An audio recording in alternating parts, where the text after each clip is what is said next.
RBI के पास हर state का और सेंट्रल गवर्नमेंट का अकाउंट होता है। जैसे आप लोगों का अकाउंट एसबीआई में है, पीएनबी में है, आईसीआईसीआई में, ऐसे ही सेंट्रल गवर्नमेंट और सारे स्टेट गवर्नमेंट का जो अकाउंट है वो आरबीआई में होता है। तो ये जो बजट का सारा पैसा निकलता है वो आरबीआई उसको निकालता है, लेकिन वो पैसा किसका होता है? Central government. तो सेंट्रल गवर्नमेंट भी बहुत सारी इनकम करती है ना, हमारी सेंट्रल गवर्नमेंट की इनकम होती है ना। आप लोग जीएसटी देते हो, इनकम हुई सरकार की। ट्रैफिक लॉ वायलेट करते हो, इनकम हुई सरकार की। कोई भी आप सरकार से रजिस्ट्रेशन कराते हो प्रॉपर्टी का, इनकम हुई सरकार। तो ये सारी चीजें हम लोगों को देनी होती हैं, इसलिए सरकार के पास पहले से अकाउंट है। और सरकार के पास दो अकाउंट होते हैं, एक परमानेंट और एक टेम्परेरी। परमानेंट अकाउंट में जिसमें पैसा रहता है, टेम्परेरी अकाउंट वो जो इमरजेंसी के टाइम यूज होता है। मान लीजिए अचानक वॉर हो जाए, अब हमने प्रोविजन नहीं किया था, वॉर के लिए भी इतना पैसा चाहिए। अब इसके लिए वेट थोड़ी ना करेंगे कि फाइनेंस मिनिस्ट्री आएगी, पार्लियामेंट में बिल पास होगा, इतने पता चला चाइना पीट के चला गया। इसके लिए इमरजेंसी फंड होता है, या एक तरीके से कहें हर गवर्नमेंट के पास एक ब्लैंक चेक होता है। इन केस इमरजेंसी हो तो उस ब्लैंक चेक का यूज किया जा सकता है डायरेक्ट प्रेसिडेंट के थ्रू, पार्लियामेंट जाने की जरूरत नहीं है।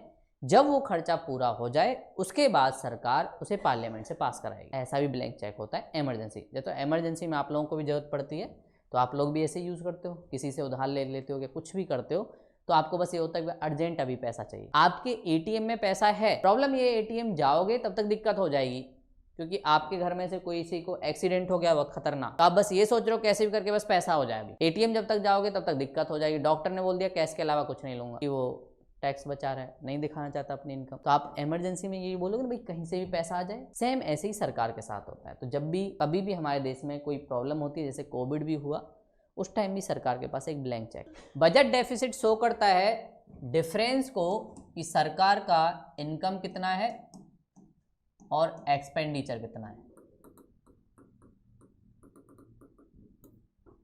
मान लेते हैं हमारी सरकार की जो इनकम है वो 100 करोड़ है, एक्सपेंडिचर जो है वो 110 करोड़ है, तो -10 करोड़ हो गया ना।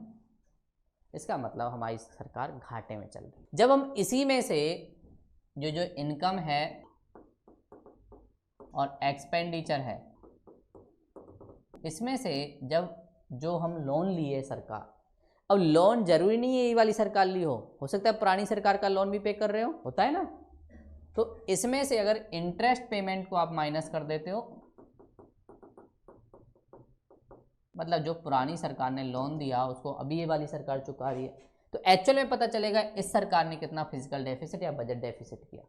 तो मान लेते हैं इनका जो एक्सपेंडिचर था इंटरेस्ट पेमेंट का वो 1 करोड़ था, तो एक्चुअल में इन्होंने लॉस जो किया वो 9 करोड़ का किया। तो पुरानी सरकार का, उसने जो कर्ज लिया था, उसने जो बुलेट ट्रेन बनवाई, उसने मेट्रो बनवाई, उसने पुल बनवाया, कहीं जापान से पैसा लिया, कभी वर्ल्ड बैंक से लिया, कभी आईएमएफ से लिया, तो वो इंटरेस्ट नहीं देना पड़ेगा। उस सारे को हटा के जब ये होता है ये सारी चीज, तो ये कुछ टर्म जो यूज की जाती हैं। ऐसे ही आपका रेवेन्यू सरप्लस भी हो सकता है। सरप्लस का मतलब अगर रेवेन्यू की जो इनकम है वो ज़्यादा है और एक्सपेंडिचर कम है 90, तो +10,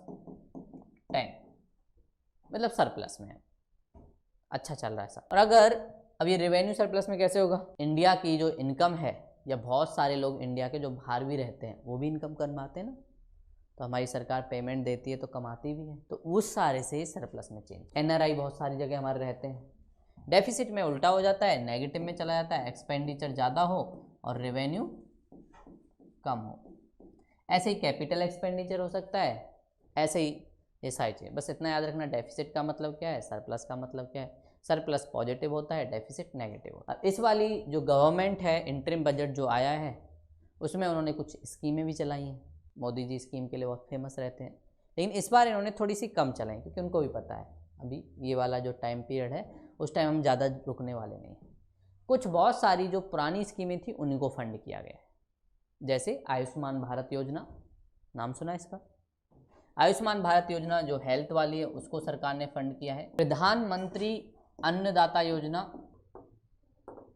ये जो फार्मर हैं जिनकी इनकम एक लेवल से कम है उनको 2000 रुपये मिलता है, या साल में 6000 रुपये मिलता है, ये वो वाली स्कीम है। ऐसे ही और भी इनकी स्कीम है, प्रधानमंत्री आवास योजना घर मिलना गरीबों को, उज्ज्वला योजना, एलपीजी गैस सिलेंडर, ये सारी स्कीमों को सरकार ने फंड किया है। साथ में सरकार ने बोला डिफेंस पे भी हम खर्च करेंगे। हम अपनी जो आर्मी है या अपनी जो सेना है सिक्योरिटी को प्रमोट करने के लिए थोड़ा सा सिक्योरिटिकली अपने आप को इम्प्रूव कर रहे हैं, टेक्नोलॉजी पर थोड़ा सा ध्यान दें। तो मॉडर्न टेक्नोलॉजी का यूज़ करके हम लोग थोड़ा आगे बढ़ना चाहते हैं, तो इस मॉडर्न टेक्नोलॉजी का यूज़ हम लोग कर रहे हैं।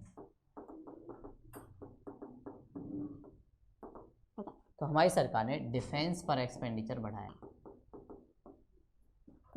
एक सुना होगा chief of defence staff Bipin Rawat ji, जिसके पहले वो थे, सुना है चीफ ऑफ डिफेंस स्टाफ, ये हमारी जो आर्मी, नेवी, एयरफोर्स, इन तीनों का हेड होता है। और इसको बहुत सारे पैसे दिए गए हैं और उनको बोला गया भैया जैसे तुम्हें करना है वैसे करो। साथ में हमारी डिफेंस के लेवल पर एक ऑर्गेनाइजेशन है DRDO, defence research development organisation, इसको भी फंडिंग दी गई है। साथ में हमारे देश में 2 डिफेंस कॉरिडोर, एक यूपी में एक तमिलनाडु, उन कॉरिडोर को ग्राउंड लेवल पर इस्टेब्लिश करने की बात। डिफेंस के लेवल में लाइफ जैकेट बनाने का, साथ में 5th जनरेशन हेलीकॉप्टर भी हम बनाना चाहते हैं कि हमें इंपोर्ट ना करना पड़े, बहुत पैसा जाता है उसमें। तो हम सोच रहे हैं खुद ही अपने घर बनाएं, और अगर ये होता है तो ये मेक इन इंडिया को ही प्रमोट करेगा। तो ये सारी चीज़। अब देखो बजट में सारी चीज़ें, पहला डिफेंस का है, फिर वुमेन के लिए काम होगा, फिर फार्मर के लिए काम होगा, फिर यूथ के लिए काम होगा, एजुकेशन के लिए काम होगा, हेल्थ के लिए काम होगा। ये सारे अलग अलग आइकन के बेस पे बजट को डिवाइड कर, सरकार जिस चीज़ को जितना इंपॉर्टेंस देती है उस हिसाब से बजट डिवाइड हो। कभी सरकार एजुकेशन को इंपॉर्टेंस देगी, कभी डिफेंस को इंपॉर्टेंस देगी। डिफेंस को थोड़ा बहुत तो पैसा मिलता ही है, मतलब कुछ चीज़ें ऐसी जिन पे खर्च कम नहीं हो सकता, एजुकेशन पे भी नहीं हो सकता, हेल्थ पे भी खर्च नहीं हो सकता, तो सरकार ऐसे सारी चीज़ें डिवाइड कर दे।